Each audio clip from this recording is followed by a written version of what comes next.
Welcome to the Projector Podcast. I'm Jeremy Glowacki, Editor-in-Chief of ProjectorCentral. On this week's episode, brought to you by Elite Screens, Nikki Kahl joins us from Los Angeles, where she serves as a digital publishing designer and projector reviewer for ProjectorCentral. Today, we will discuss Nikki's recent ProjectorCentral review of the Yaber T2 Plus Keith Haring Special Edition portable projector.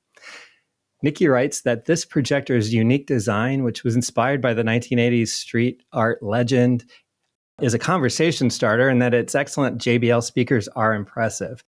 It has competitive features like AI-powered automatic focus, keystone correction, intelligent screen alignment, intelligent obstacle avoidance, screen mirroring, and Google TV via an included dongle. Beyond these superlatives, however, the T2 begs a bit of grace when it comes to brightness performance. Currently selling on Amazon for $280, the TFT LCD 1080p projector's brightness, even in its brightest mode, measured significantly below its advertised 450 ANSI lumens claim. Beyond my quick summary here, though, there's a lot more to discuss about the Yaber T2 Plus Keith Haring Special Edition. And here to tell us more is a fine artist in her own right, Nikki Kahl. Welcome back to the podcast. How are you doing today there in Southern California, Nikki? I'm good. The weather is nice. It's warming up a bit, but it's still a little bit cool. So we got the warm sun and a bit of breeze. Well, I think the rest of the country is kind of catching up to you now with our spring weather, so we can not be as jealous as we once were, but we're having a beautiful day here in central Indiana as well. So nice. Looking forward to having this conversation and then maybe wrapping up a little early for a Friday and enjoying the weather. Ah, yes. Well, hey, so this is a rare situation where of our reviews, so many of them I don't get to experience firsthand, especially being in the job at such a short amount of time as I have been.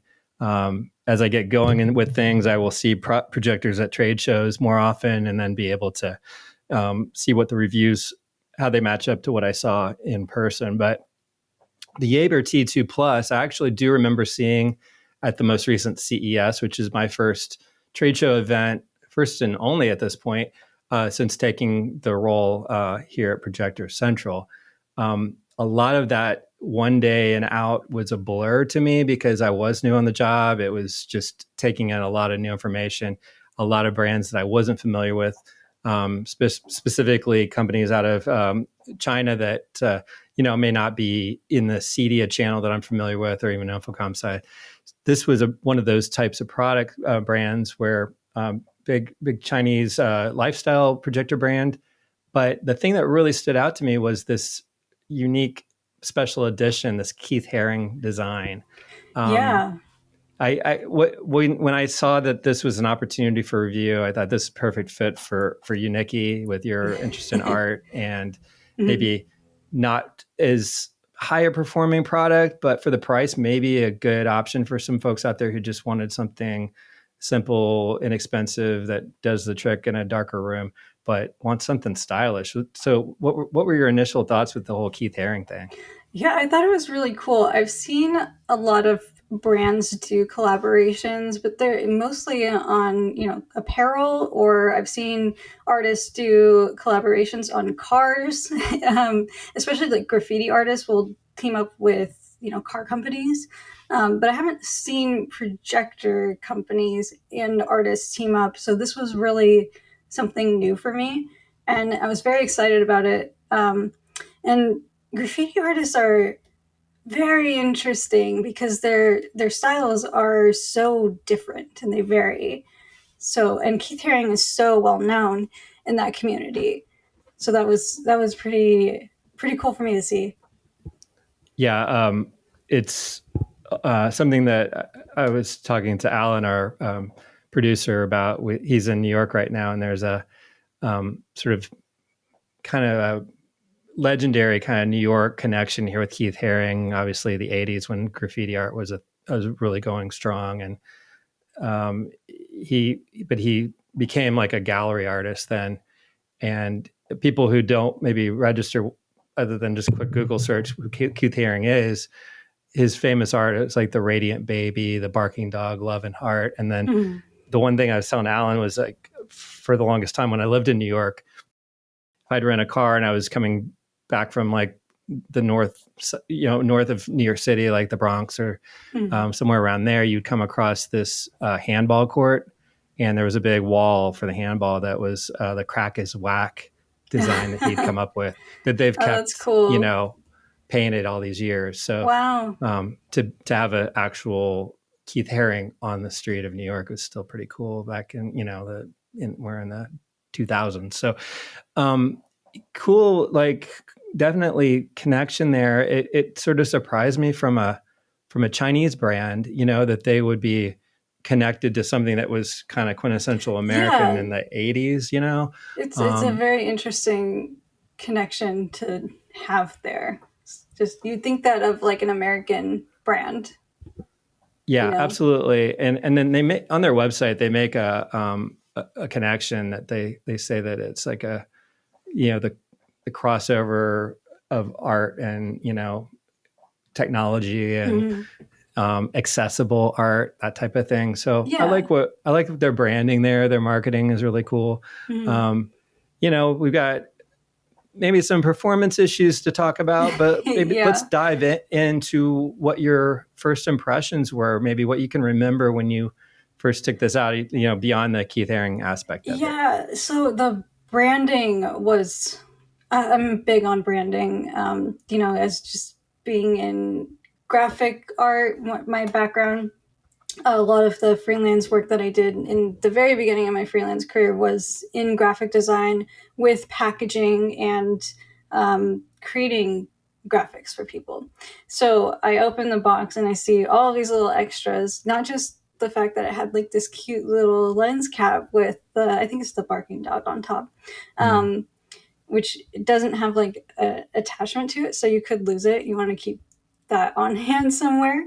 And if you lose things, just put it somewhere where you might not lose it or write it down. But it had like a lens cloth that was branded and a little like branding kit that had his art on it as well. So I thought those little extras were really nice to have. And it wasn't just like white background or anything like that, because they could have done that. And it would have been cheaper, because if you print in color, that adds extra to like the whole packaging cost. So that was an initial impression, and it's pretty sturdy packaging all around. So I thought that was really cool. Yeah, and so this is definitely built to be a portable projector. It has the handle built in, right? Yeah. It's very lightweight. It's 5.5 pounds, about 6 by 11 by 5, so you can kind of get a sense of the inches there on the size of it. Yeah, it's meant to pick up and go with it, and you can manually focus, but it also has all these auto features with the autofocus and stuff. So maybe talk about initial setup and how easy it is to get it up and running. Yeah, it's super easy to just, it's a plug and play type of projector. The handle you can flip around and use it as a little kickstand, but with the kickstand, you can only do a certain degree of, pointing it upward toward the ceiling, before the keystone correction is like, no more. Okay. Yeah. And that's not a terrible thing. You just have to make sure that you position it in a way that works for you. For most people, they probably will just project it on a wall. It's very much one of those that you want to just like take wherever you go. Because it's not very bright, it's like a nighttime projector, and we'll get into why that is in a bit, but the auto features are very usable, but if you're going to move it at all, it'll start to like refocus and reshift the image, and that might get a little bit annoying. So I did end up turning that off just for my purposes, but for most people, they keep it on. I usually do manual for my tests, and the thing about auto features is that it does mess with brightness. So it being not so when that they're bright. on, Yeah. when they're on, it affects the brightness, but if you turn it off, brightness is better, Yeah, or is it just okay? it'll be better. Yeah. Okay. And it also affects the like input lag as well. Right. Okay. So yeah, we have, obviously the pro level projector reviews, and there's the more mainstream lifestyle projectors. You typically do more of the lifestyle ones for us. When you do that, you obviously want to see what those out of the box features like autofocus and auto keystone and all that are, because most people are going to want to use those, right? Yeah. So when you turn those off, though, you're basically you got a fixed focus length, so you're only able to go so far back from the screen. What were you testing size wise as far as the size of your picture? Yeah, I usually will test between like 60 to like, I don't know, 72 to 80 inches on just like the regular, and I'll go up to 100. But I feel like most comfortably I hang out around like the 72 to 80. With this one, it just wasn't that bright, so I hung out more in the 60-inch, like especially when I got to the darker content like Vikings. It just wasn't bright enough to handle certain things, and I think it wasn't necessarily the lumens. It was something to do with the color processing and other stuff relating to like the color modes and things like that, like the contrast and whatnot. Because I've gotten projectors that were like even less bright and they could handle that, because you only need like 100 lumens or so at night to handle most things. But it did not like Vikings at all. It was very, very hard to see a lot of things. And Vikings was very well lit. It's a very well produced show. So I was really disappointed with that particular piece of content. And it wasn't horrible for all, obviously. But for that to show up that way, it was kind of questionable for other types of content that might be darker.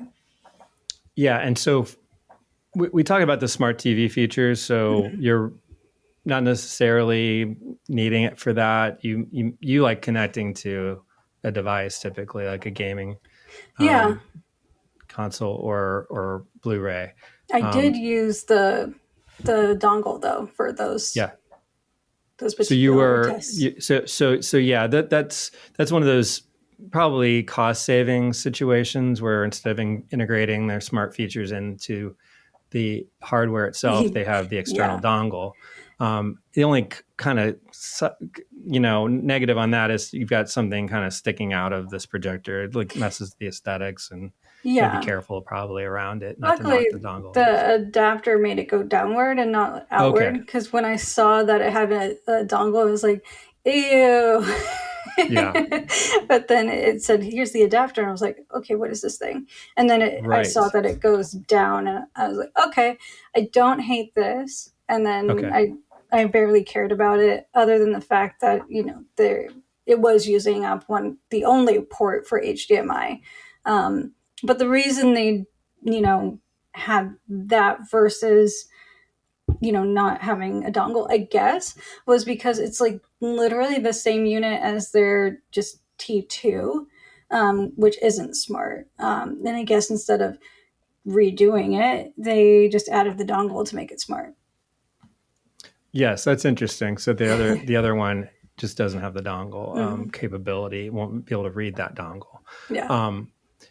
So you're also dealing. You've got a 3.5 inch or 3.5 millimeter audio jack for external speakers if you wanted to add to the speakers. But you felt like the performance was that was one of the features you really liked, was the audio performance. Yeah, I mean, like, it's probably one of the best one of the best features are the speakers. Yeah, interesting.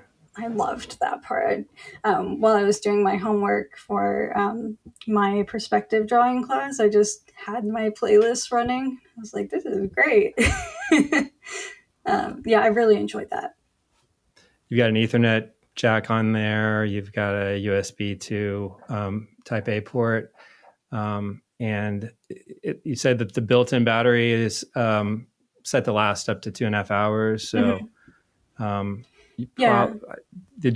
were you able to run it in an extended period of time to see how it held up in Yeah. terms of So battery? it's lasts longer for music than it does for, like video content, which is pretty standard for other things. I didn't time it, which I should have done, but I could tell that it was longer because I was kind of doing multitasking at the same time, like writing and using it for content. So I kind of like looked at the clock and then back and forth rather than using my stopwatch, which I usually would do, but I just didn't. So my bad.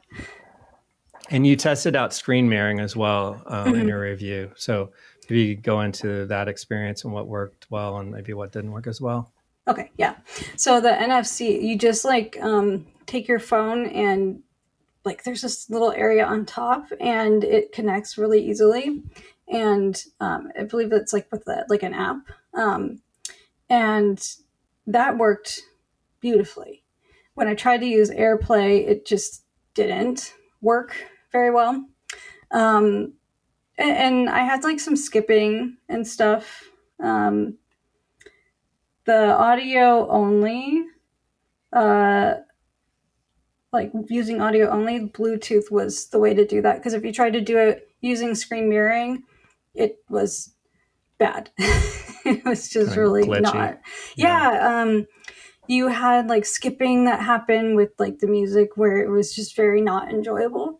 But the music played very like just no issues whatsoever if you did Bluetooth. So for like video, the screen mirroring worked specifically with the NFC, but the AirPlay was just not up to what I wanted. And then I think with, what was it, Chromecast? Yeah, there's no Chromecast on that. Right. Which was not so great, I feel like, because a lot of people do rely on that. And from like Google, if you're using like just Google Chrome on your computer, you can just cast like directly from that, and it usually is pretty seamless. But to not have that is kind of a drag. Yeah, I would feel like a projector like this, you're going to have the need to do a lot of that casting. It seems like the applications, like a kid in a dorm room, maybe or something. Yeah. That would be a kind of an essential to understand. I mean, like, not to belabor these connections, but like this, I think would be the use case for a price point projector like this, right? I've used these recently a lot for, I do online classes for my college, and there's the modules are like videos, and then there's also like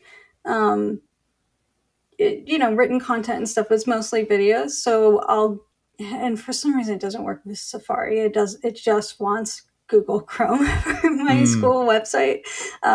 So I'll do Chromecast for this and like work it with projectors and test my school, two birds, one stone. Sure. And it works really well with a lot of projectors. And I feel like a lot of students would like to do that because the big screen experience for your schoolwork is very immersive versus like having it in just like tiny format. And it also makes it harder to like pick up your phone and like scroll through social media where you'd be like distracted. Sure.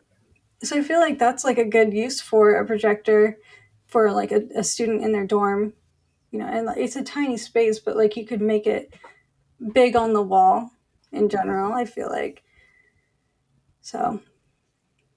I was just going to backtrack. So we were talking about the battery life, and of course that's just for that, maybe that outdoor experience or, quick portability, but you do have a power cord.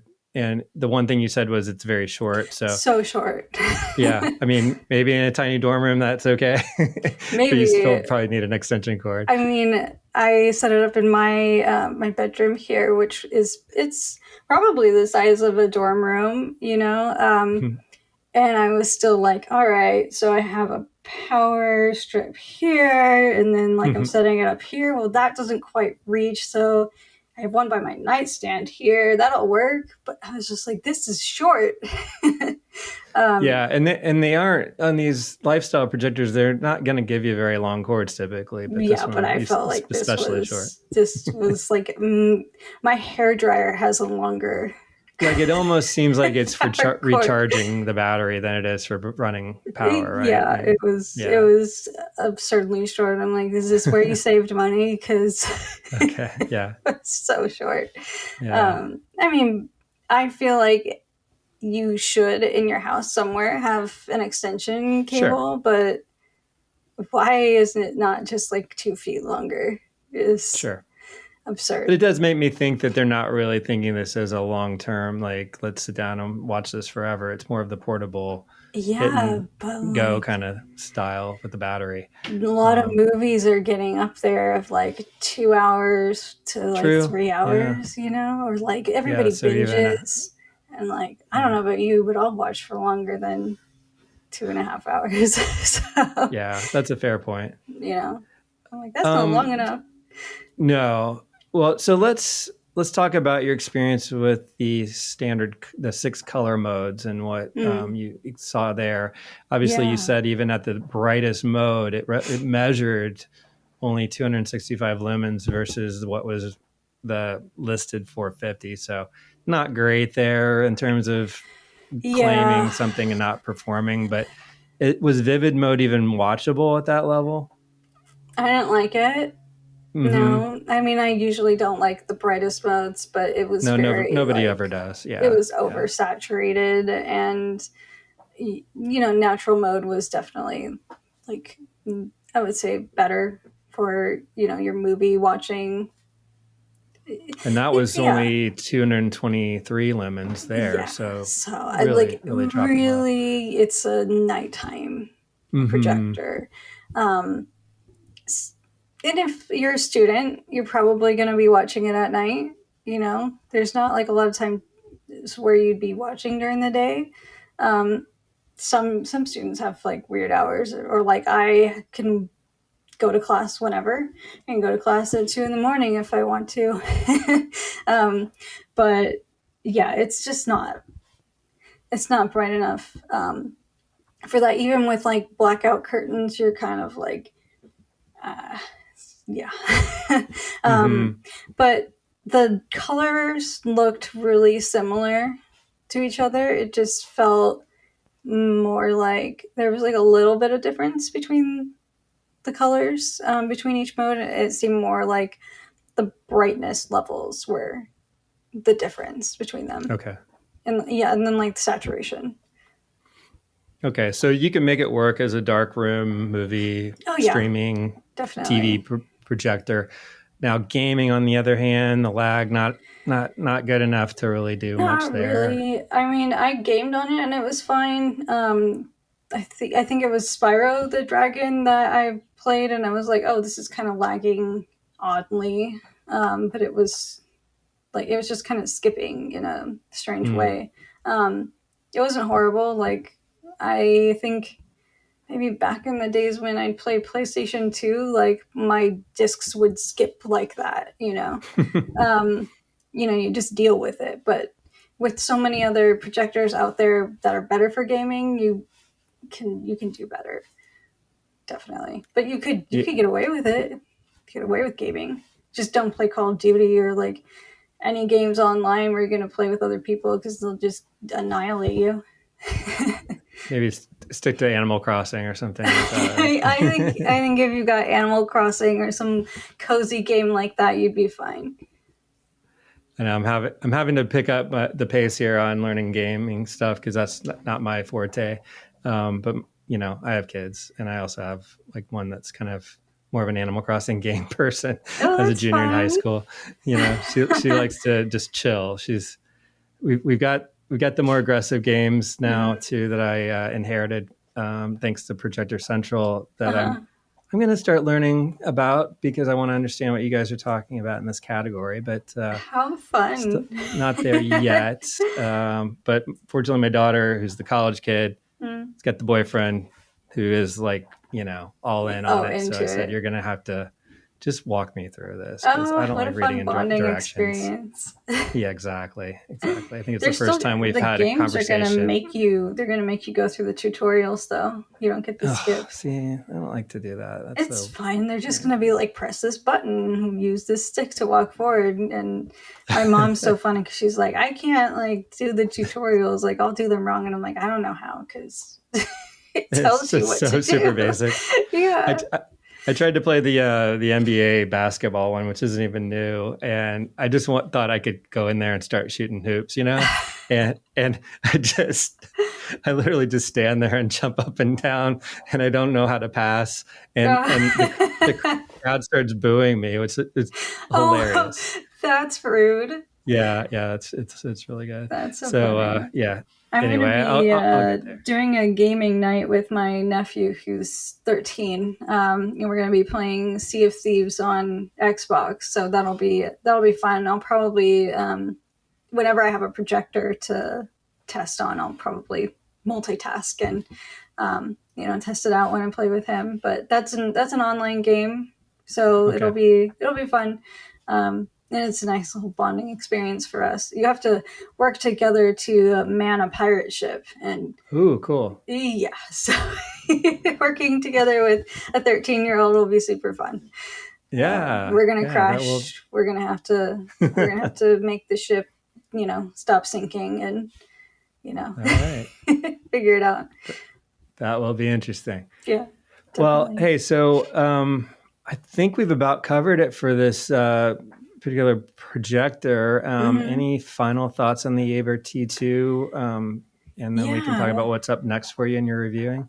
I think, so these projectors, these ones that are like sub 500, when they come in below claim, because this is like becoming a really common thing, I think, especially projectors that come from China, they seem to be claiming higher than they're actually measuring. It's sort of really disappointing for me when they do claim that and then they measure so low. I like to think of them as, like, for example, this one measured below 300. So I don't think of it as a 450 lumen projector. I think of it as like a 250 lumen projector. And when that's the case, I think of it as a projector that's like for students or like kids or family movie night in the backyard. So yeah, I did. I measured a claim, and it's not that great with like performance when you think of it as that kind of projector that's 450 lumens. But when you kind of like manage your expectations and think of it as the projector that it is rather than the projector it was supposed to be, then you kind of are working with actually what is there. And, that's how I like to address these projectors rather than like stamping my foot and being like, nah, it's not what they said. Like, because a lot of times no projectors are what they say because it's all marketing hype. Mm-hmm. Unless someone holds your feet to the fire with a lawsuit or something like that, right, which happens a lot now, and that's great. But I appreciate you trying to pick out the things that are good and give kind of an idea of what expectations should be, and for the price, hey, you get maybe what you pay for, but you also might have an application for this where that's fine. The sticklers for the brightness are not there. So because there are projectors for that. There's plenty of choices on the market. Oh, absolutely. And I do want manufacturers to tell the truth and actually, say like, oh, this is a projector that is closer to the claim. That would be better. And I would like that to happen, but it's not necessarily happening. So I'll call them out, of course, but at the same time, I'm not going to be like, this is a bad projector, just because of that one claim. I'll look at the other things that are happening with the projector and make my decisions from there. And overall, it was pretty good. There were some processing issues, and obviously, like, things I liked and I didn't like, but overall it was a pretty decent projector for a certain crowd. Well, I appreciate your time on this and your delicate hand and all that. So you have another projector that you've wrapped up your review on. Yeah. We'll be talking about that at another time, but the Wanbo Valley 1 or Valley, I'm not sure exactly how you pronounce it, but Neither am I. just a quick teaser on what you what to look forward to on that review. Yeah, that's another one that didn't measure to claim. Yeah.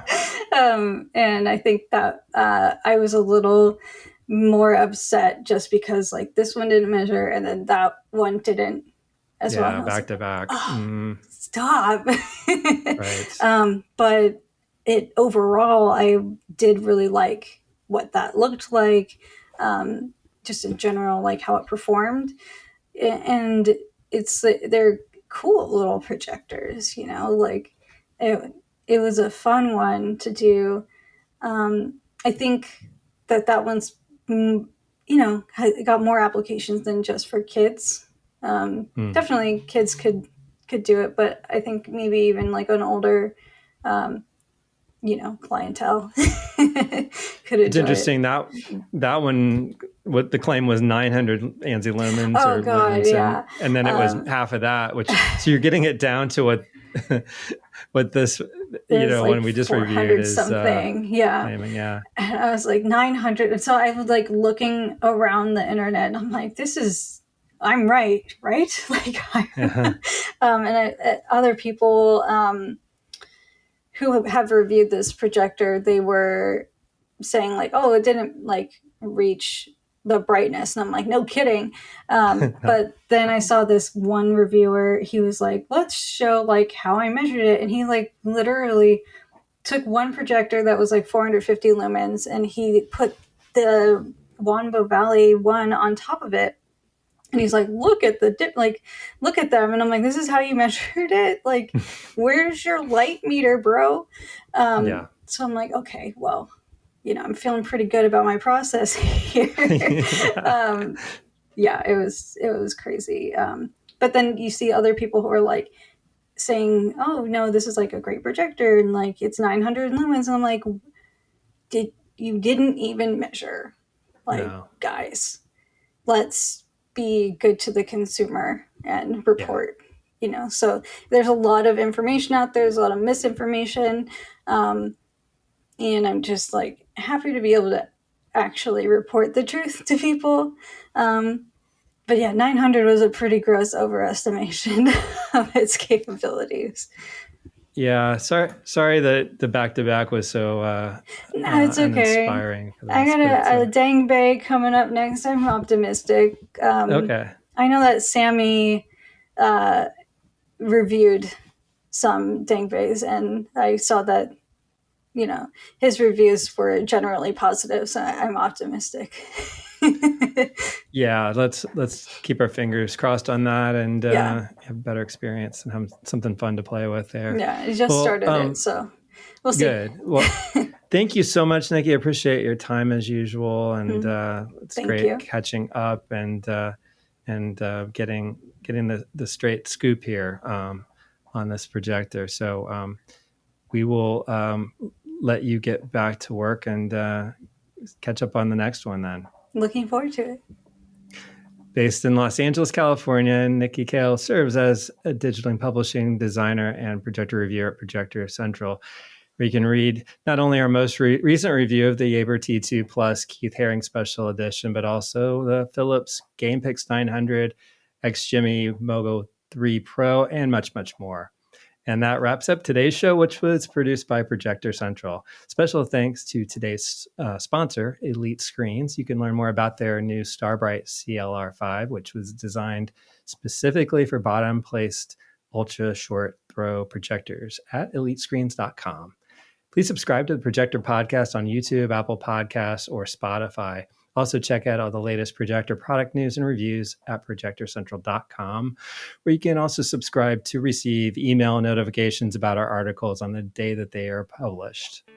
For Nikki Kahl and Projector Central, I'm Jeremy Glowacki. Thanks for listening.